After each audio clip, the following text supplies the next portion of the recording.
नमस्कार, मैं रामजी प्रसाद। आप देख रहे हैं नमामि। एक तरफ जहां सरकार पूरे समुदायों को लेकर चलने की बात करती है, धर्मनिरपेक्ष की बात करती है, वहीं दूसरी तरफ आज अपनी मुस्लिम समुदाय के लोग वक्फ बोर्ड के लोग पूरे देश में सियासत गरमाती हुई और यहाँ पर आज पटना गर्दनी बाग धरना स्थल पर भी हजारों की संख्या में अपनी मांग को लेकर ये लोग सड़कों पर उतारने का काम किया था। हमारे साथ बात करने के लिए मौजूद है अंजुम बाड़ी, जो पटना हाई कोर्ट के वकील हैं। आइए जानते हैं जो वक्फ बोर्ड बिल है उनके बारे में। सर, सबसे पहले हमारे चैनल बहुत बहुत सर स्वागत है। Thank you very much.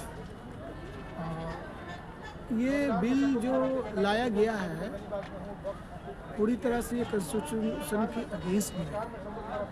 आपको मैं बता दूं कि इस बिल में जो धारा 9 सबसेक्शन 2 है, सेक्शन 14 है, सबसेक्शन 8(2) है, उसमें कहा गया कि अब वक्फ की कमेटी में 2 हिंदू भाई रहेंगे।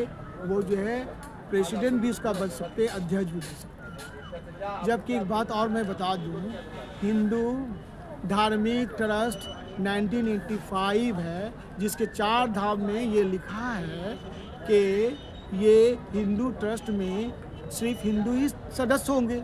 ये अच्छी बात है, हिंदू की संपत्ति है, हिंदू ट्रस्ट में हिंदू रहेंगे। ये वक्फ बोर्ड की प्रॉपर्टी जो है मुसलमानों की है, मुसलमान सदस्य रहेंगे। इसमें 2 लोगों को क्यों घुसाना चाहते हैं? इसलिए घुसाना चाहते हैं कि हिंदू मुस्लिम करें और आज जो इलेक्शन चलने वाला है बिहार में, इसका जो है इलेक्शन का फ़ायदा उठाए और हनन करें।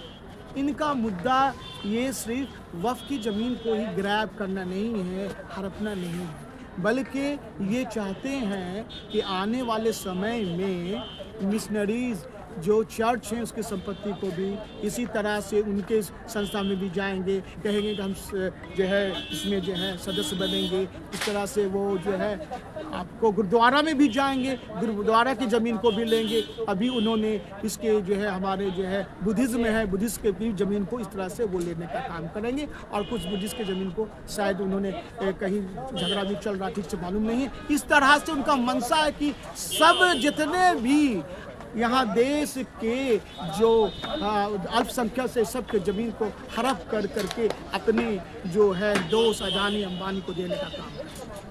आप सरकार के ऊपर आरोप लगा रहे हैं, लेकिन सरकार का कहना है कि वक्फ बोर्ड के पास अरबों की संपत्ति जो ऐसे ही बेकार पड़ी, उस संपत्ति को मुस्लिम समुदाय के ऊपर शिक्षा, स्वास्थ्य, रोजगार ऊपर खर्च नहीं किया जाता है। उसके साथ ही सरकार का यह भी कहना है कि सरकार अपने अंडर में उसको लेकर उसको गरीब बच्चों के लिए स्कूल खुलवाएगी, रोजगार देने का काम करेगी, स्वास्थ्य शिक्षा पे खर्च करेगी।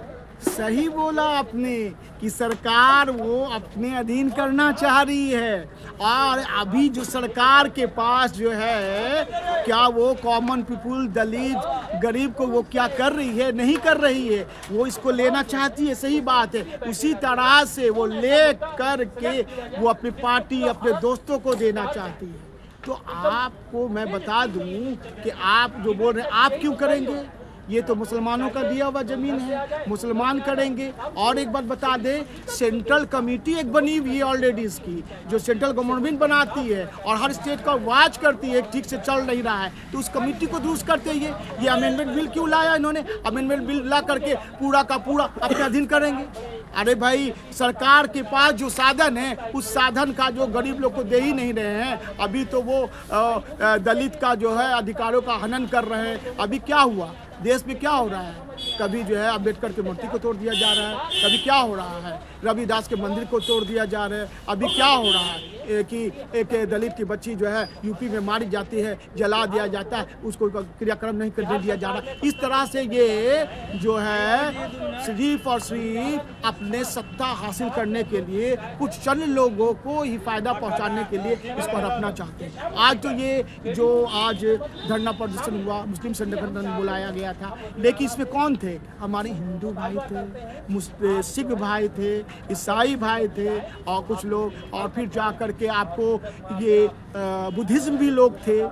तो वो लोग भी जान रहे हैं कि अब हमारी संपत्ति पर भी आएगा। तो किसी भी तरह से ये जो लॉ बना है कॉन्स्टिट्यूशन के अगेंस्ट बना है, इसका विरोध हम तब तक करते रहेंगे जब तक कि सरकार इसका वापस नहीं ले ले। ये बिहार के धरती से शुरुआत हुई है और ये जो है पूरे देश में फैलेगा जब तक ये वापस नहीं लिया जाएगा। और ख़ास तौर से मैं श्री नीतीश कुमार जी को और चंद्र नायडू बाबू को कहना चाहूँगा कि आप एक समाजवादी व्यक्ति हैं। आपके दिल में क्या हो रहा है इस बिल का समर्थन कर रहे हैं। समय रहते आप समाजवादी हैं तो सचमुच का समाजवादी प्रैक्टिकली करके भी इस बिल का विरोध करें और सेंट्रल में जो है इनकी सरकार गिराएं। अगर ऐसा आप आज करते हैं तो आप पूर्ण बहुमत में सरकार बनाएंगे। अन्यथा आने वाले समय में अगर आप इस बिल का समर्थन करते हैं सरकार का, तो आने वाले समय में ये देश की जनता आपको सत्ता से हटा देगी।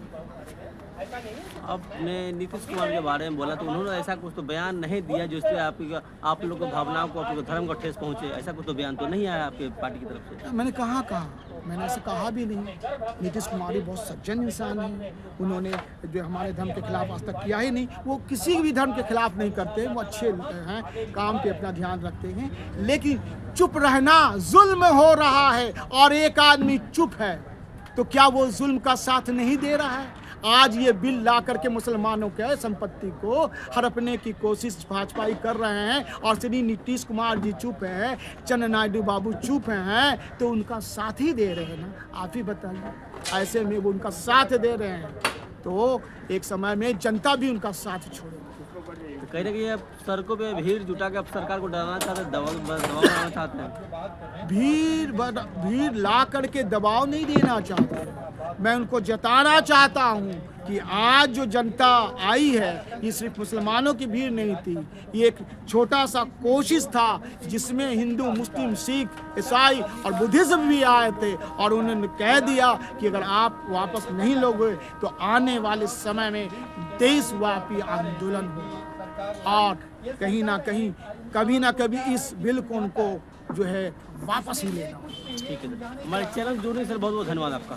Thank you very much. आपके चैनल बहुत अच्छे अच्छी बातें दिखाते रहते हैं।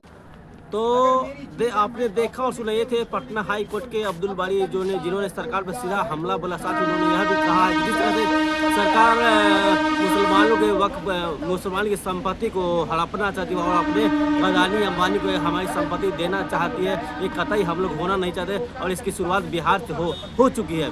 तो हमारा चैनल अच्छा लगा तो लाइक करें, सब्सक्राइब करें। धन्यवाद।